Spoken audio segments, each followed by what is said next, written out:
ഇതെന്താ ഓഫീസ് കയറുന്നില്ലേ? അതൊക്കെ ഇറങ്ങി വേണ്ടേ? കീ ഇല്ലേ? ഇതൊരു ഓഫീസ് തുറന്നില്ലേ? ഇല്ല. സാധാരണ മനു വന്ന് തുറക്കുന്നതാണല്ലോ. ഇതിപ്പം വിളിച്ചിട്ട് എടുക്കുന്നുമില്ല. എന്താ പറ്റിയെന്നും അറിയത്തില്ല.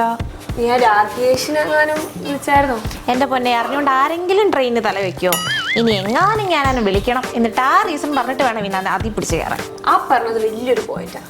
എന്തായാലും നമുക്ക് കുറച്ചു നേരം വെയിറ്റ് ചെയ്ത് നോക്കാം. അവരാരെങ്കിലും വരുമായിരിക്കും. രാകേഷ് നിനക്ക് മെസ്സേജ് വല്ലതും അയച്ചായിരുന്നോ?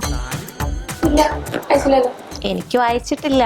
പക്ഷെ സാധാരണ അങ്ങനെയല്ലല്ലോ. നമ്മളിപ്പോൾ തിരിച്ചു വന്നു എന്നറിഞ്ഞ സ്ഥിതിക്ക് മെസ്സേജ് അയച്ചും കോൾ ചെയ്തും വെറുപ്പിക്കാവുന്നതിൻ്റെ മാക്സ് ഒക്കെ വെറുപ്പിക്കേണ്ടതാണ്.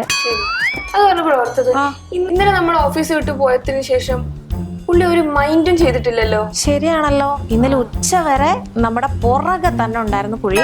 എത്ര പെട്ടെന്നല്ലേ നമ്മുടെ പുറകിൽ നിന്ന് അപ്രത്യക്ഷമായത്. ചിലപ്പോ മനു പിടിച്ച് ഉപദേശിച്ചാണ്. അങ്ങനെ ഉപദേശത്തിൽ വീഴുന്ന കക്ഷിയൊന്നുമല്ല രാകേഷ്. അങ്ങനെ ആയിരുന്നുണ്ടെങ്കിൽ പണ്ടേക്ക് പണ്ടേ നന്നായത്. എന്നാലും എന്ത് പറ്റി കാണും? എന്തായാലും നമുക്ക് ഉപദ്രവം ഇല്ലാത്തിടത്തോളം കാലം അവൻ എന്ത് കാണിച്ചാലും എനിക്കൊരു കുഴപ്പമില്ല. എനിക്ക്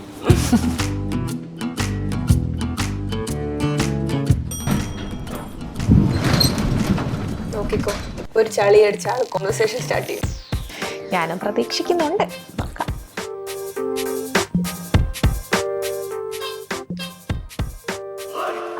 പിടിച്ചു തള്ളണ്ട, ഓഫീസ് തുറന്നിട്ടില്ല.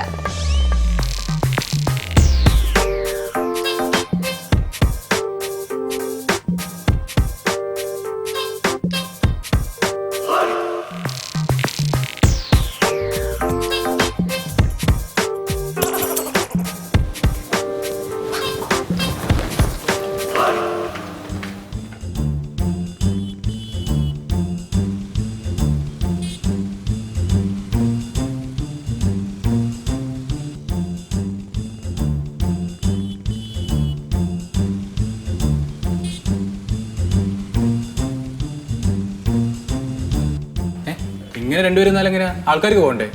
ഒന്ന് മാറുന്നേ. ഇവിടെ ഇപ്പൊ എന്തുണ്ടായത്? ലോകാത്ഭുതങ്ങളിൽ 9ാമത്തേത് മെഡിക്കൽ മിറക്കിൾ.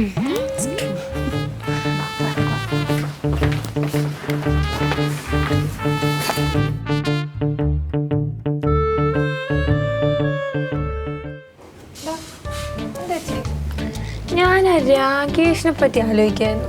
എന്നാലും അവൻ ഇത് എന്ത് പറ്റി കാണും? ആക്ച്വലി വർക്ക് ചെയ്തോണ്ടിരിക്കുവായിരുന്നുണ്ടെങ്കിലും ഞാനും തന്നെ ആലോചിച്ചോണ്ടിരിക്കും. എന്തായിരിക്കും അവനെ പറ്റിയിട്ടുണ്ടാവുക? അത് തന്നെ ഞാനും വിചാരിക്കുന്നത്. അവൻ ഇനി നന്നാവാൻ വല്ല പ്ലാനും എടുത്തിട്ടുണ്ടാവും. അതിനൊരു സാധ്യത ഞാൻ നോക്കിയാണ്. എന്നാലും അവൻ എന്തായിരിക്കും പറ്റിയിട്ടുണ്ടാവുക? ഇനി ഏതെങ്കിലും പെൺകൊച്ച് സെറ്റായി കാണുമോ അവന്? അതൊന്നും സാധ്യതയില്ല. പറയാൻ പറ്റില്ല. ഒരേ സമയം നമ്മുടെ അടുത്തിടുന്ന പോലെ തന്നെ എത്ര ചൂണ്ടയിടുന്ന ആളാ രാകേഷ്. അതിലേതെങ്കിലും ഒരെണ്ണം കയറി കുത്തി കാണും. ഒരെണ്ണം കൊത്തി തന്നെ വിചാരിക്കട്ടെ. പക്ഷെ അവന്റെ ഈ ട്രൈ ചെയ്യുന്ന സ്വഭാവം മാറുമെന്ന് എനിക്ക് തോന്നുന്നുണ്ടോ? അതില്ല. പക്ഷെ അങ്ങനെയാണെങ്കിൽ വേറെന്ത് സാധ്യതയുള്ളത്? അത് തന്നെയാണ് അന്വേഷിച്ച് കണ്ടെത്തേണ്ടിയിരിക്കുന്നത്. അതിൻ്റെയൊക്കെ വല്ല കാര്യമുണ്ടോ നമുക്ക്? ഓഹോ, അപ്പൊ ഇതൊരു ആവശ്യമില്ലാത്ത കാര്യമായിട്ടാണ് നിങ്ങൾക്ക് തോന്നുന്നത്? അങ്ങനെയല്ല. കൂടെ നിൽക്കുക കേട്ടോ. നമുക്കിത് അന്വേഷിച്ച് കിട്ടുന്ന കാര്യം. ശരി, അന്വേഷിച്ചോട്ടെ. യെസ്.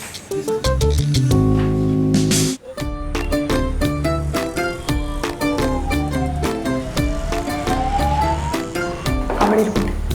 പോ.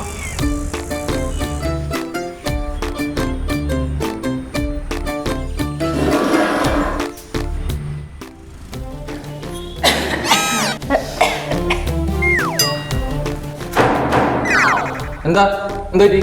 അല്ല, ഒരു ചായ കുടിക്കാൻ കരുതി. നല്ല തീരുമാനം.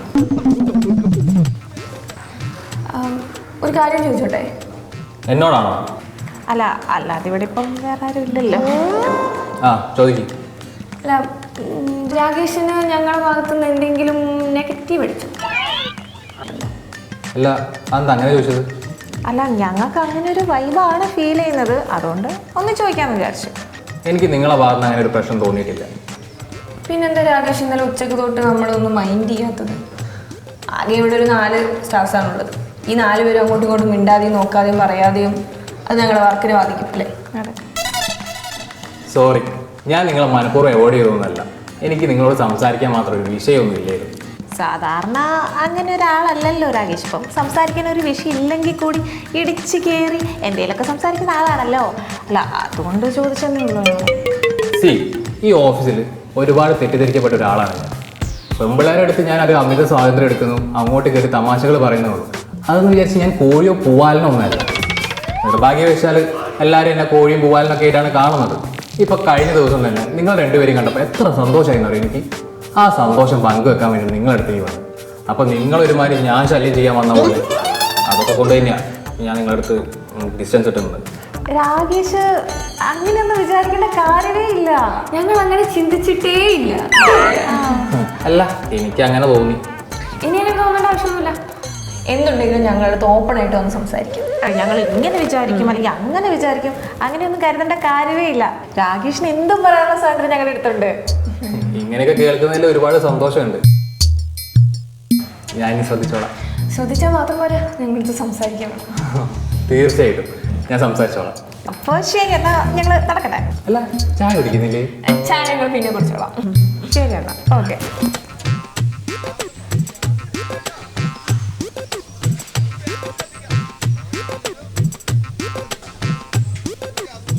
ഇങ്ങനെ വഴിക്ക് വാ. നിന്നെയൊക്കെ ഇവിടെ കൊണ്ടിരുത്താതെ പണ്ടേ ഞാൻ വിചാരിച്ചതാണ്. ഇനി രാകേശ്വരൻ നീയൊക്കെ കാണാൻ പോകുന്നത് തരാം ഞാൻ.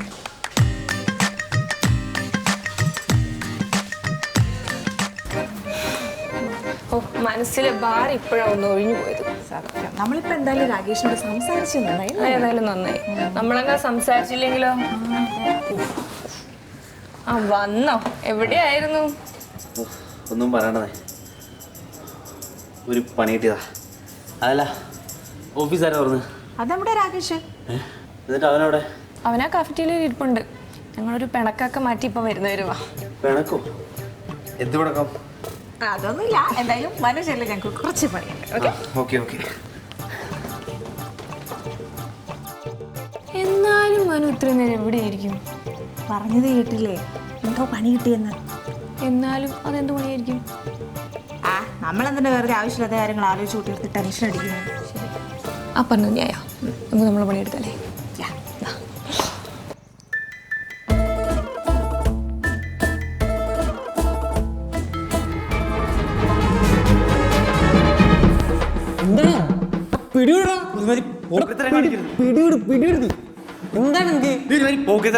ഞാൻ എന്ത് കാണിച്ചു? ഓഫീസിന്റെ കീ എങ്ങനെയാണ് നിന്റെ വന്ന്? ഓ, ഇതാണ് അത്ര വലിയ കാര്യം. ഞാൻ അത്രയും നേരം താക്കോലിന് നടക്കാൻ സ്ഥലവും ബാക്കിയില്ല. എടാ, ഞാൻ നിന്നെ അന്വേഷിച്ച് റൂമിൽ വന്നിരുന്നു. നീ ബാത്റൂമിലായിരുന്നു. ഞാൻ വിളിച്ചിട്ട് നീ റെസ്പോണ്ട് ചെയ്തില്ല. തിരിച്ചു വരുമ്പോൾ മേശപ്പുറത്ത് താക്കോൽ നടക്കുന്നു. ഞാനത് എടുത്ത് കൊണ്ടുപോകുന്നു. ഏതായാലും ഞാൻ ഓഫീസിലേക്കല്ലേ, ഞാൻ തുറന്നോളാം എന്ന് വിചാരിച്ചു. അങ്ങനെ വിചാരിക്കുന്നതിന് മുന്നേ ഒരു സാമാന്യ മര്യാദ ഇല്ല എന്നോട് പറയണമെന്നുള്ളത്. എടാ, ഞാൻ ഓഫീസിലെത്തിയപ്പോഴേ നിന്നെ വിളിക്കാൻ മറന്നുപോയി. അല്ല, നിന്റെ അപ്പുറത്തല്ല ചേട്ടൻ ഞാൻ റൂമിൽ വരുന്നതും കീ എടുക്കുന്നതൊക്കെ കണ്ടാണല്ലോ. അറ്റ്ലീസ്റ്റ് അയാളെങ്കിലും പറഞ്ഞിട്ട് നീ അറിയുന്ന ഞാൻ വിചാരിച്ചേ. എടാ, 1 മണിക്കൂർ താക്കോല് തപ്പിയിട്ടാണ് അങ്ങനെ പറയണത്. നീ അവിടെ വന്ന കാര്യമൊക്കെ ഒരു നിന്നെ വിളിക്കുമ്പോഴോ ഫോണാണെങ്കിൽ കിട്ടുന്നില്ല. എടാ, നീ ഒന്ന് കൂളാകും. ഇപ്പൊ ഒന്നും സംഭവിച്ചില്ലല്ലോ, അത് ഓർത്തിട്ട് ഇങ്ങനെ സന്തോഷിക്കും. ഞാൻ കൂടുതലൊന്നും പറയുന്നില്ല. ആ, എന്നാ പിന്നെ നീ ഒന്നും പറയണ്ട.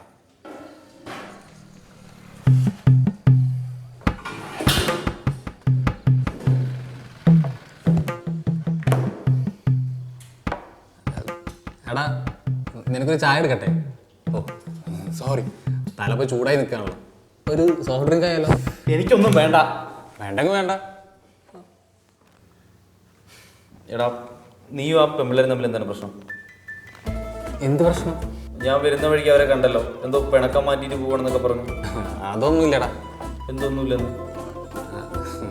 അത് പിന്നെ എൻ്റെ പൊന്ന് സഹോദര, വല്ലതുണ്ടെങ്കിൽ ബാധ തുറന്ന് പറയും. നാളെ വല്ല പെണ്ണ് കേസിനും കൂടി ഉത്തരം പറയാം. എന്നെ കൊണ്ട് വയ്യാഞ്ഞിട്ടാണ്. എടാ, ഇന്നലെ മുതലേ ഞാൻ ആ പെമ്പിള്ളേരെ മൈൻഡ് ചെയ്തിട്ടില്ല. അതുകൊണ്ട് രണ്ടെണ്ണത്തിന് നല്ല വിഷമായിട്ടുണ്ട്. ഞാൻ എന്താ മൈൻഡ് ആക്കാത്തതെന്നുള്ള കാര്യം അറിയാൻ വേണ്ടിയിട്ടാണ് അവർ രണ്ടുപേരും എൻ്റെ അടുത്ത് വന്നത്. നീ മിണ്ടാതെ നടന്നു. ഇതെന്താ ലോകാത്ഭുതവും? ഞാൻ അവിടെ കുറച്ച് സമയം ഇല്ലെന്ന് കൊണ്ട് ഇവിടെ എന്തൊക്കെയാണ് സംഭവിക്കുന്നത്? ഇതൊന്നും ഇത്ര വലിയ കാര്യമൊന്നുമില്ലടേ. അല്ല, എന്തുകൊണ്ടല്ലോ, സത്യം പറയടാ. എടാ, ഞാൻ മനഃപൂർവ്വം രണ്ടെണ്ണത്തിനടുത്ത് സംസാരിക്കാതിരുന്നതാണ്. എനിക്കറിയാം അവർ രണ്ടുപേരും എൻ്റെ കാൽച്ചോട്ടിൽ വരുന്നുള്ളത്. മനസ്സിലായില്ല. എടാ, കഴിഞ്ഞ ദിവസം രണ്ടുപേരും കൂടി സംസാരിക്കുന്നത് ഞാൻ കേട്ടത്. ഞാനെന്തോ വലിയ കൂലിയാണെന്നോ ശല്യമാണെന്നൊക്കെയാണ് അവർ പറയുന്നത്. ആ പറഞ്ഞത് ശരിയല്ലേ? അതിലെന്താണ് തെറ്റ്? അതൊക്കെ ശരി തന്നെയാണ്. പക്ഷേ അങ്ങനെ പറയുന്നത് ശരിയാണോ? എനിക്കത് അത്ര കൊണ്ട് പിടിച്ചിട്ടൊന്നുമില്ല. അതുകൊണ്ട് തന്നെ ഫുൾ ആറ്റിറ്റ്യൂഡും പട്ടി ഷോ ഞാൻ കാണിച്ചത്. അതുകൊണ്ട് ഇപ്പം എന്താ വർക്കൗട്ടായില്ലേ? എങ്ങനെ? എടാ, നമ്മളോട് സ്ഥിരമായിട്ട് സംസാരിക്കുന്ന ഒരാൾ, നമ്മളെന്തോ വലിയ സംഭവം എന്നുള്ളൊരു തോന്നലുള്ള ഒരാൾ, നമ്മളടുത്ത് പെട്ടെന്ന് ഒരു ദിവസം സംസാരം നിർത്തിയെന്ന് വിചാരിക്കുക. ആ, ഒരു പട്ടിയുടെ വില പോലും തരുന്നില്ല എന്ന് വിചാരിക്കുക. അപ്പോൾ എന്താ ഒരു കൺഫ്യൂഷൻ ആയില്ലേ? മനസ്സിലായില്ല. എടാ, കുറച്ചുകൂടി ഡീറ്റെയിൽ ആയിട്ട് പറയാമെങ്കിൽ അറ്റൻഷൻ സീക്കിംഗ് ഡിസോർഡർ. നമ്മളെ മറ്റൊരാൾ എപ്പോഴും അട്രാക്ട് ചെയ്തുകൊണ്ടിരിക്കണമെന്നും അത് നമ്മൾ എല്ലാവരും സംഭവമായിട്ട് കാണണമെന്നും ഉള്ളൊരു തോട്ടുണ്ടല്ലോ, അതില്ലാതാവുമ്പോൾ ഉണ്ടാകുന്നൊരു പ്രശ്നമാണ്. അതിപ്പം പിള്ളേർക്ക് കുറച്ച് കൂടുതലാണ്. എടാ, കുറച്ചുകൂടി നീറ്റായിട്ട് പറയുകയാണെങ്കിൽ ഇപ്പോൾ ഒരു പെൺകുട്ടിയുടെ പിറകെ സ്ഥിരമായിട്ട് നടക്കുന്ന ഒരു ചെറുക്കൻ, അവൻ അത്ര വലിയ ടോക്സിക് ഒന്നുമല്ല, മാന്യം മര്യാദയ്ക്ക് വായ നോക്കുന്ന ഒരുത്തൻ. ഈ പെൺപിള്ളേർ തന്നെ കുറച്ച് കഴിഞ്ഞാൽ അവനെ തെറി പറഞ്ഞ് പായിപ്പിക്കും. പെട്ടെന്നൊരു സുപ്രഭാതത്തിൽ അവൻ ഇവരെ പിറകെ നടക്കുന്ന നിർത്തിയെന്ന് വിചാരിക്കുക. ഇവരെന്നെ തപ്പി ഇറങ്ങും അവനെ. അത്രയൊക്കെ തന്നെ എൻ്റെ കാര്യത്തിലും വർക്കൗട്ട് ആയിട്ടുള്ളൂ. അല്ല, ഈ വർക്കൗട്ട് ചെയ്യാന്ന് പറഞ്ഞാൽ എടാ, എന്നെ കോഴിന്ന് വിളിച്ച നാക്കുകൊണ്ട് തന്നെ ഞാൻ മിണ്ടാതിരിക്കരുത് അവരെ കൊണ്ട് ഞാൻ പറയിപ്പിച്ചു. ഞാൻ കോഴിയല്ല എന്നുള്ള ബോധം അവരിൽ ഞാൻ ഉണ്ടാക്കി. അവിടെയാണ് എൻ്റെ വിജയം. എടാ, ചിലപ്പോൾ നിനക്ക് താൽക്കാലികമായിട്ട് അവരെ പറ്റിക്കാൻ പറ്റിക്കാണോ, പക്ഷേ അടിസ്ഥാനപരമായി നിന്നെ കോഴി ഒരിക്കലും മരിക്കുന്നില്ലല്ലോ. അതൊക്കെ ശരിയാണ്. പക്ഷേ ഇവിടെ ഇപ്പോൾ ഒരു പ്രയോജനമുണ്ട്. ഇനി ഞാൻ എന്ത് കോഴിത്തരം കാണിച്ചു കഴിഞ്ഞാലും അവരൊന്നും പറയാൻ പോകുന്നില്ല. കാരണം അവരെന്നെ കോഴിന്ന് വിളിച്ചത് കൊണ്ടാണ് ഞാൻ അവരോട് മിണ്ടാതെ നടന്നതെന്നും അവരെന്നെ കോഴിന്ന് വിളിച്ചത് അവരുടെ തെറ്റെന്ന് അവർ ആക്സെപ്റ്റ് ചെയ്ത് കഴിഞ്ഞു. അതുകൊണ്ട് ഇനി ഞാൻ എത്ര കോഴിത്തരം കാണിച്ചു കഴിഞ്ഞാലും അവരൊരു വിഷയമാക്കാൻ പോകുന്നില്ല. എൻ്റെ അമ്മോ, നിന്നെ സമ്മതിച്ചു. എടാ, നിനക്ക് യുവാക്കൾക്കിടയിൽ വളർന്നു വരുന്ന ഈ കോഴിത്തരം എന്ന വിഷയത്തിൽ വല്ല റിസർച്ച് നടത്തി ഡോക്ടറേറ്റ് മറ്റും എടുത്തൂടെ? നീ ആക്കാൻ വേണ്ടി പറഞ്ഞതാണെങ്കിലും വേണമെങ്കിൽ ഞാനൊരു കൈ നോക്കാം. നീ അപ്പൊ താക്കോൽ എടുത്തുകൊണ്ട് വന്നത് എന്തിനാണെന്ന് എനിക്ക് മനസ്സിലായി. അവളുമാരുടെ മുമ്പിൽ പട്ടി ഷോറൊക്കെ അല്ലേ? അളിയ, നിന്റെ ചൂട് തണുത്ത സ്ഥിതിക്ക് ഞാനൊരു കാര്യം പറയാം. അത് തന്നെയാണ് പട്ടി ഷോ. അത്രയും വിളച്ചിലെടുക്കണതൊക്കെ കൊള്ളാം, പക്ഷെ ഒരു മയത്തിലൊക്കെ ആവണം. അതൊക്കെ ഞാൻ നോക്കിക്കോളാം. പിന്നെ നീ എന്നോട് വഴക്കടിക്കുന്ന സമയത്തെ ഈ പറഞ്ഞ കാര്യങ്ങളൊന്നും അവളന്മാരുടെ ഇടയിൽ പോയിട്ട് വിളമ്പാൻ നിൽക്കരുത്. അത്രയ്ക്ക് ചീപ്പല്ല ഈ മനു. അതെനിക്ക് നന്നായിട്ട് അറിയാം. എന്നാലും ഞാൻ പറഞ്ഞെന്നുള്ളൂ. പിന്നെ നിന്റെ എല്ലാ അലമ്പിനും ഞാൻ കൂടെ ഉണ്ടാവുന്നുള്ളതൊക്കെ ശരി തന്നെ. പക്ഷെ ഇത് കാരണം നീ എടുക്കുന്ന പണികളിലോ അവരെടുക്കുന്ന പണികളിലോ യാതൊരു പ്രശ്നം ഉണ്ടാകാൻ പാടില്ല.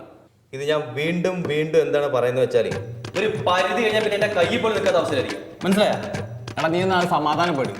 അത് ഞാൻ നോക്കിക്കോളാം. നോക്കിയാൽ മതി. ഞാൻ നോക്കിക്കോളാം.